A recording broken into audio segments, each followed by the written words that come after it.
I had not given much thought to drawing or painting animals until the past couple of months. We don't keep animals in our house, and I never ever feel the urge to pet the neighborhood dogs or cats. Sometimes I wonder if I'm missing a gene that everyone else seems to have. To me, a pet is just another being to take care of and spend money on. My schedule is full to overflowing, just taking care of myself and my children. So, I'm still most definitely not a pet person, but I have recently become really intrigued with drawing animals, namely frogs, owls, bears, and rabbits, and today, foxes.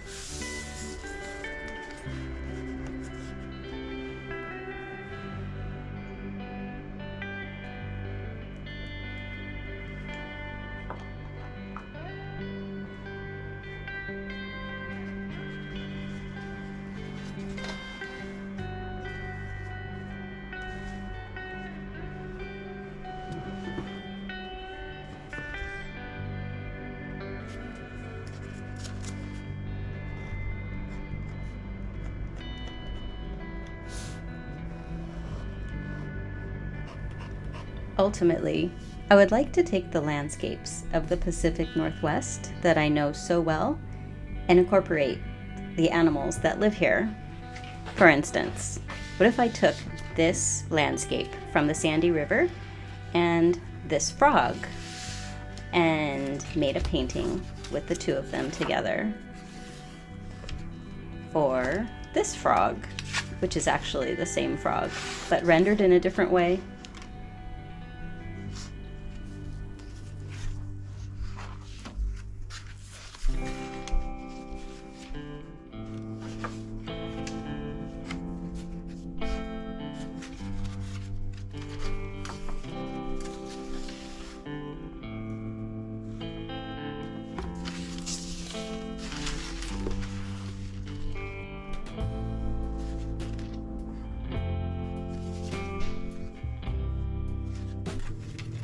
For inspiration on this front, I recently bought a book called Mark Hearld's Workbook. I found out about this book from Emma Carlisle, a Patreon that I recently joined. So Mark Hearld describes himself as an artist, and I'm going to read you directly from the book, but also as a collagist, printmaker, designer of this and that, and collector of tat. He has an unstoppable creativity that can seemingly be applied to any medium with equal skill. So, as you can see in the book, he uses animals and puts them into imaginative landscapes using lithograph and printmaking, paints, of course, and collage.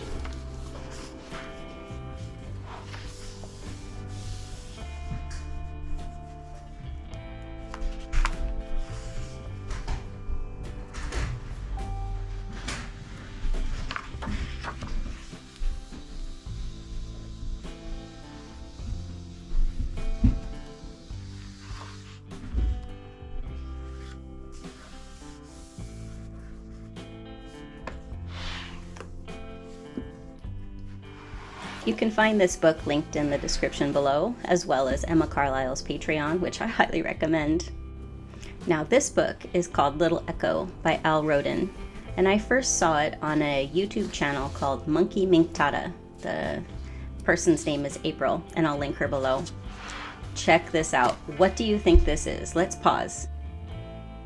Doesn't it ring of a rabbit combined with Edvard Munch's The Scream? Anyway, this is a lovely book and well worth a look for the creativity and the personification of these animals in imaginative landscapes. Just what I'm going for.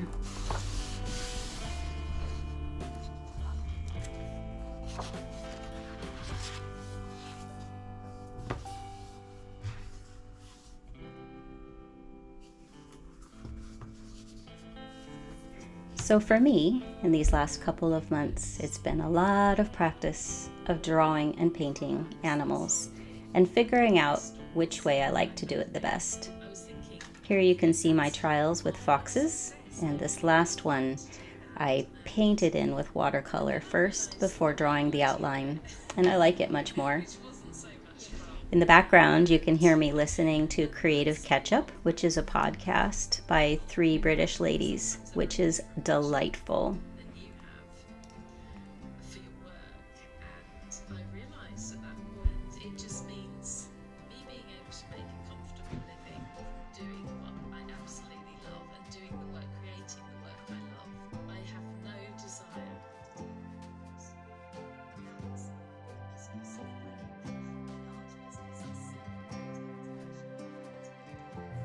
Okay, here in a minute, I'm going to show you how I came up with that grumpy frog.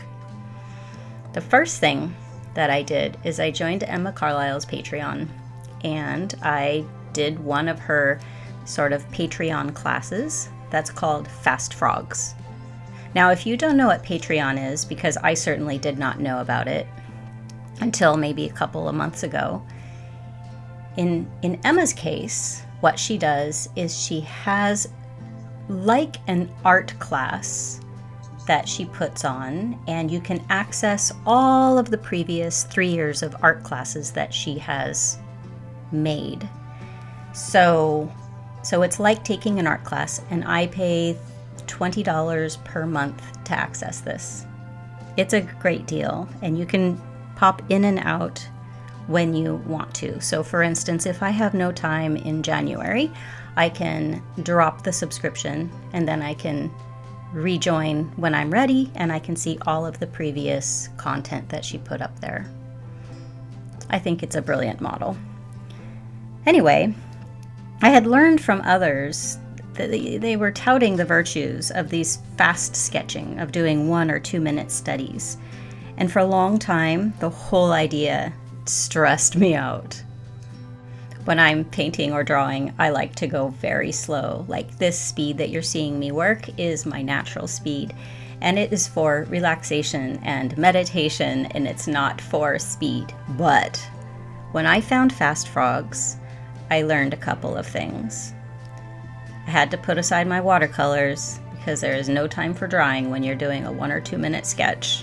So I brought out my Neocolor 2 crayons, inktense pencils, and Gelatos.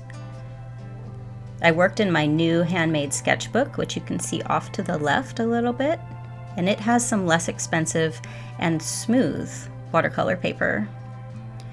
So 2 main things that I learned while doing Fast Frogs is that fast sketches with lots of repetition, it's an amazing learning tool. And the other thing I learned is how to dip my fingers into the water and smudge color very effectively and very quickly. So on the left, like I said, you can see my Fast Frog sketches, and on my new paper, I'm drawing the frog using only my sketch as a reference.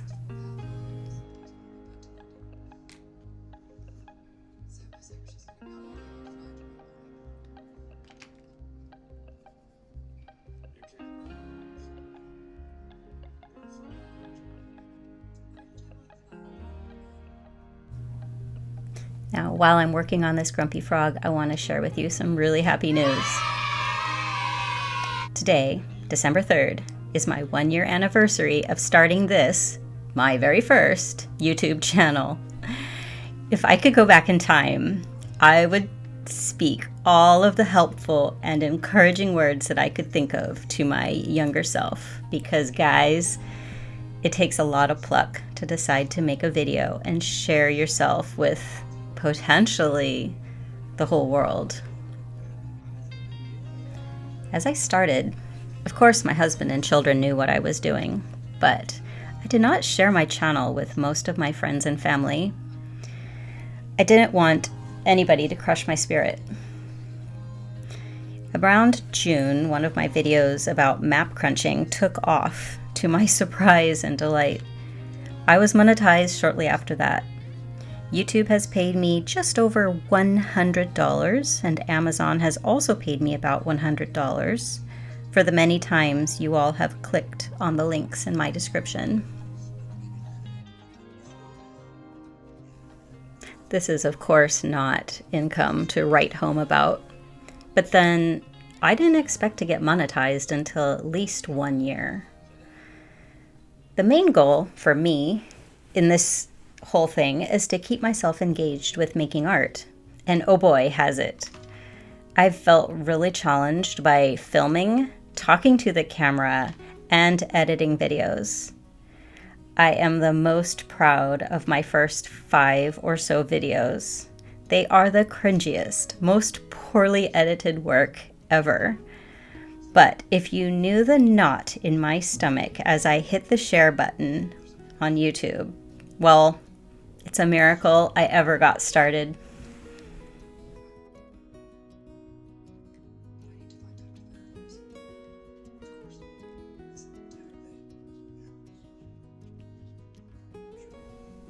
So I want to thank you for being with me here today on my 1-year anniversary of YouTube, on whichever day in the future you're watching this video.